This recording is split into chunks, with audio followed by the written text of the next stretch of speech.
Hello everyone, आज मेरे को पेनांग में 3 दिन हो चुके हैं एंड सुबह सुबह बहुत अच्छी बारिश पड़ रही थी। देखो ये बढ़िया बारिश हुई है आज यहाँ पर। मौसम अब भी ऐसी बारिश वाला सही हो रहा है। सो अभी मैं निकला हूँ हॉस्टल से 10 बजे।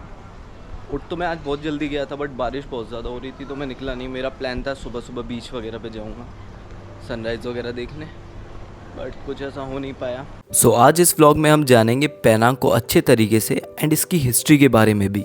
मलेशिया के नॉर्थ वेस्ट कोस्ट पर बसा पेनांग एक ऐसा आइलैंड जहां हर गली, हर बिल्डिंग और हर दीवार सदियों पुरानी कहानी सुनाती है।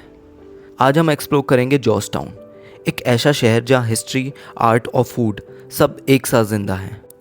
पेनांग की कहानी शुरू होती है साल 1786 में, जब ब्रिटिश ईस्ट इंडिया कंपनी के ऑफिसर फ्रांसिस लाइट ने इस आइलैंड को ब्रिटिश ट्रेडिंग पोर्ट के रूप में डेवलप किया। धीरे धीरे एशिया का सबसे इम्पोर्टेंट ट्रेडिंग पोर्ट में से एक बन गया था ये। चाइना, इंडिया, अरब और यूरोप से आने वाले बहुत सारे व्यापारी यहाँ बसने लगे। इसी वजह से पेनांग एक मल्टी कल्चरल सिटी बना, जहाँ अलग अलग कल्चर और ट्रेडिशन आज भी एक साथ नजर आते हैं। इसी रिच हेरिटेज की वजह से 2008 में जॉर्ज टाउन को यूनेस्को वर्ल्ड हेरिटेज साइट का भी दर्जा दिया गया। आज भी यहाँ की हेरिटेज बिल्डिंग्स और पुरानी गलियां उसी इतिहास को जिंदा रखे हुए हैं। यहाँ पर जो है ना, पेनांग में जहाँ मैं आया हूँ, यहाँ पे ऐसे ही वॉक करते रहो, इतना अच्छा लगता है ना। एक तो आज मौसम भी बहुत अच्छा हो रखा है और आसपास ये दुकानें, छोटे छोटे कैफे बहुत ही बढ़िया लगते हैं।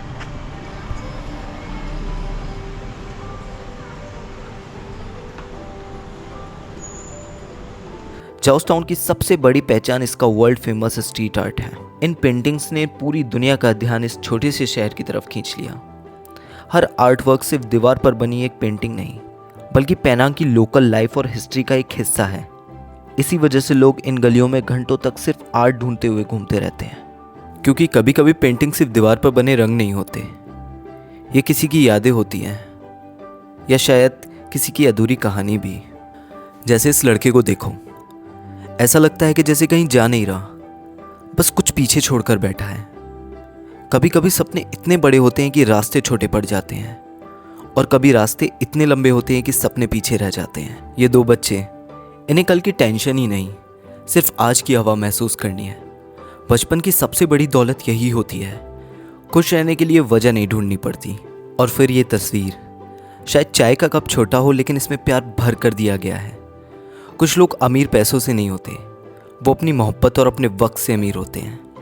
दुनिया कितनी भी बदल जाए, माँ या दादी के हाथ से मिला एक गर्म कप हमेशा घर जैसा लगता है। और मेरा सबसे फेवरेट ये छोटा सा खिलाड़ी, शायद इसे स्कोर या ट्रॉफी की परवाह ही नहीं, ये बस हर बार गिरकर फिर खड़ा होना सीख रहा है। जिंदगी भी वही सिखाती है, जीतना ज़रूरी नहीं, खेलते रहना ज़रूरी है। बाकी का नहीं पता, लेकिन मेरे लिए पेंटिंग्स काफ़ी ज़्यादा अलग थी, क्योंकि इन्होंने कुछ बोला नहीं, फिर भी बहुत कुछ कह दिया। हर दीवार पर एक तस्वीर बनी है और हर तस्वीर के पीछे किसी न किसी की ज़िंदगी चल रही है। बस देखने के लिए आंखें नहीं, महसूस करने वाला दिल चाहिए। पेनांग की इन स्ट्रीट में सिर्फ लोग ही नहीं, हिस्ट्री भी चलती हुई नजर आती है। पुराने Chinese shop houses, heritage cafes और हर बिल्डिंग का अपना एक कैरेक्टर है। टाइम बदला, लेकिन इन जगहों ने अपनी आइडेंटिटी कभी नहीं बदली। दिन के वक्त ये कैफेज अपनी काम वाइब और फ्रेश कॉफ़ी के लिए जाने जाते हैं, जबकि आसपास की लोकल शॉप्स आज भी पुराने पेनांग की कहानियां जिंदा रखे हुए हैं।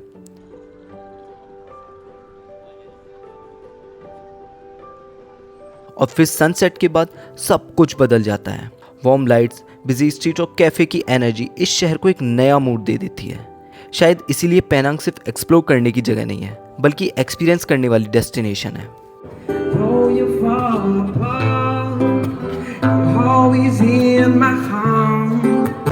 सो ऐसे ही घूमता घूमता मैं आ गया और मेरे को मिल गई यहाँ की पेनांग की पार्टी स्ट्रीट। यहाँ पर हो रही है दबा के पार्टी भाई, बियर वगैरह यहाँ पर सब मिलती है।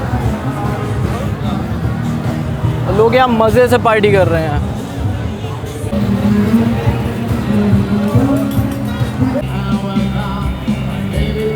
हालांकि यहाँ पार्टी इतनी अच्छी तो नहीं होती जितनी थाईलैंड और वियतनाम में होती है, बट हाँ, यहाँ पर रेस्टोरेंट के बाहर इतनी बड़ी बड़ी लाइन मैंने काफ़ी बार देखी है। इसलिए पेनांग को फूड कैपिटल ऑफ मलेशिया भी बोला जाता है। तो मिलते हैं अब नेक्स्ट व्लॉग में, तब तक के लिए लाइक, शेयर एंड सब्सक्राइब करना मत भूलना, भले ही खाना खाना भूल जाना।